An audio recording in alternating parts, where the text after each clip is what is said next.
বণিক বার্তার নিয়মিত পডকাস্ট আয়োজনে আপনাদের স্বাগত জানাচ্ছি আমি মোহাম্মদ সাইফুল ইসলাম। আজ আমরা কথা বলবো 19 ফেব্রুয়ারি বণিক বার্তায় প্রকাশিত একটি প্রতিবেদন নিয়ে।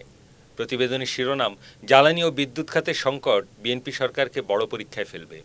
আমাদের সঙ্গে আছেন বণিক বার্তার উপপ্রধান প্রতিবেদক আবু তাহের। আবু তাহের, আপনাকে স্টুডিওতে স্বাগতম। ধন্যবাদ আপনাকে।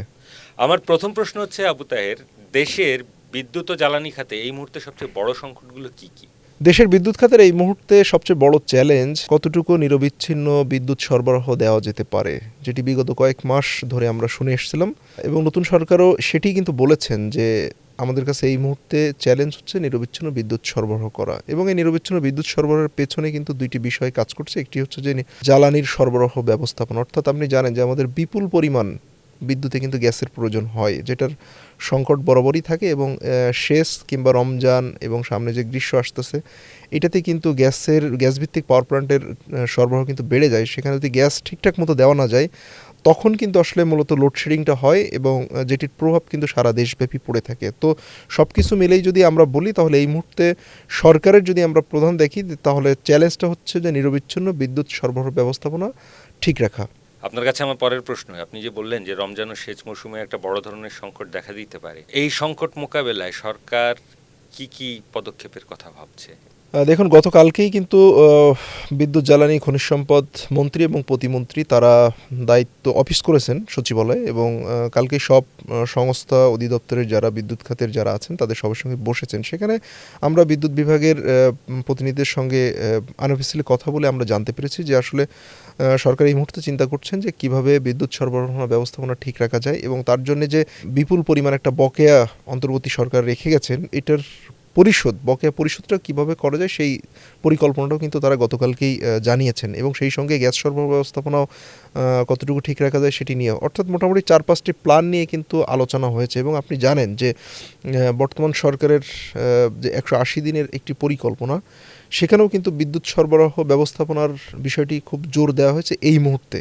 আপনি যে বললেন যে অন্তর্বর্তী সরকার একটি বিপুল পরিমাণ ঋণ রেখে গিয়েছে, আমরা দেখেছি অন্তর্বর্তী সরকার যখন ক্ষমতা নিল সেই মুহূর্তে হচ্ছে যে দেশের বিদ্যুৎ ও জ্বালানি খাতে সংস্কার নিয়ে অনেক কথা হয়েছিল। তা অন্তর্বর্তী সরকার যখন ক্ষমতা ছেড়ে গেল সেই মুহূর্তে আসলে পরিস্থিতির কতটা উন্নতি বা অবনতি হয়েছে এবং এই সংস্কার পদক্ষেপগুলোর আসলে বর্তমান অবস্থা কি আসলে?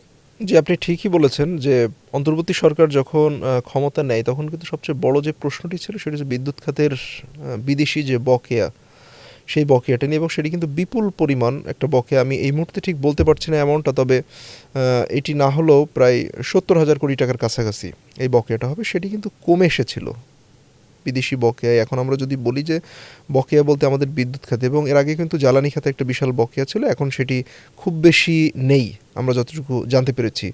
তবে এই বকেয়ার শেষ মুহূর্তে সরকার চলে যাওয়ার শেষ মুহূর্তে আমরা জানি যে বিদ্যুৎ খাতে 40,000 কোটি টাকা কিন্তু এখন বকেয়া রয়েছে।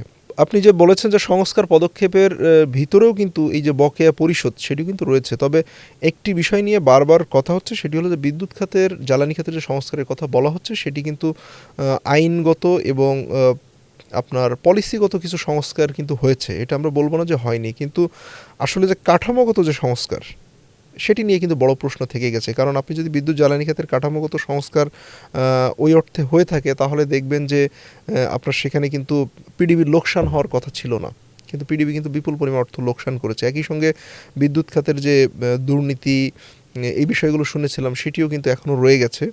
পাশাপাশি আপনি দেখবেন যে আরেকটি বিষয়, যে আমরা এলএনজি নিয়ে আমদানি করতাম বিদেশ থেকে, আমাদের গ্যাস সরবরাহ সংকটের বিষয়, সেটি নিয়ে কিন্তু বড় প্রশ্ন ছিল যে বিপুল পরিমাণ বৈদেশিক মুদ্রা খরচ করে কেন আমরা এই পণ্যটি আমদানি করছি।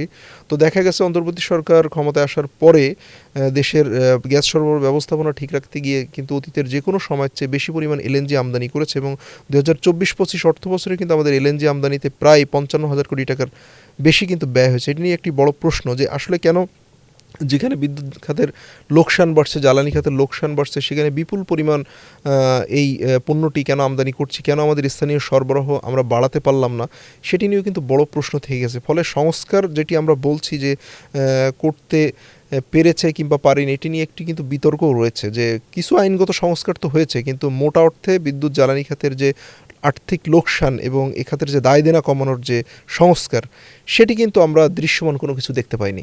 আমরা জানি যে আইপিপিগুলোর কাছে বিদ্যুৎ খাতের বিপুল পরিমাণ বকেয়া আছে, যেটা আপনার প্রতিবেদনে উঠে এসেছে। তা আমার প্রশ্ন হচ্ছে, আইপিপিগুলোর কাছে বিদ্যুৎ খাতের এখন মোট বকেয়া কত, এবং এই পরিস্থিতির সর্বশেষ আপডেটটা কি?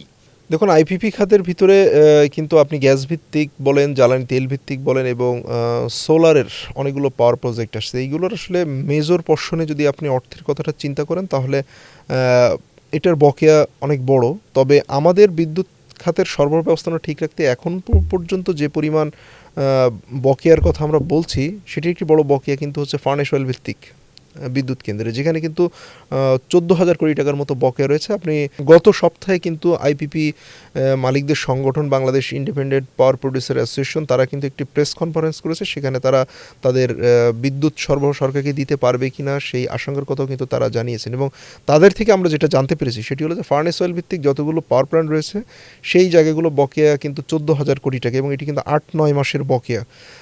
তো আমরা সেখানে প্রশ্ন করেছিলাম যে সামনে রমজান আসতেছে, অর্থাৎ এখন যে রমজান এবং গ্রীষ্ম আসতেছে, এই জায়গাগুলোতে যদি আপনাদের কাছে বিদ্যুৎ চাই তাহলে আপনারা দিতে পারবেন কিনা। তখন তারা বলেছে যে আসলে খুব কঠিন হবে, কারণ অর্থ না পেলে তারা কিভাবে জ্বালানি আমদানি করবে, এটি একটি বড় প্রশ্ন থেকে গেছে। তো সেখানে তারা জানিয়েছেন যে নতুন সরকার ক্ষমতা আসলে তাদের যে বকেয়া তার 60% যদি তারা পরিশোধ করে দেয় কিংবা এই অর্থটা তারা পায়, তাহলে বিদ্যুৎ সরবরাহ ব্যবস্থাপনার তেমন কোনো ঘাটতি হবে না এবং লোডশেডিংও কম থাকবে। তবে এখনও পর্যন্ত আমরা যতটুকু জানি যে এই প্রশ্নটিও কিন্তু গতকালকে আমরা মন্ত্রীকে করেছিলাম, সেখানে তিনি বলেছেন যে তাদের এখন সবচেয়ে প্রায়োরিটি যে বিদ্যুৎ সরবরাহ ব্যবস্থাপনা কীভাবে ঠিক রাখা যায়, এবং সরকারের পক্ষ থেকেও তারা চেষ্টা করবেন যে কীভাবে সবার সঙ্গে বসে সমন্বয় করে বিদ্যুৎ সরবরাহ ব্যবস্থাপনা ঠিক রাখা যায়, সেটি নিয়ে কিন্তু গতকাল আলোচনা হয়েছে।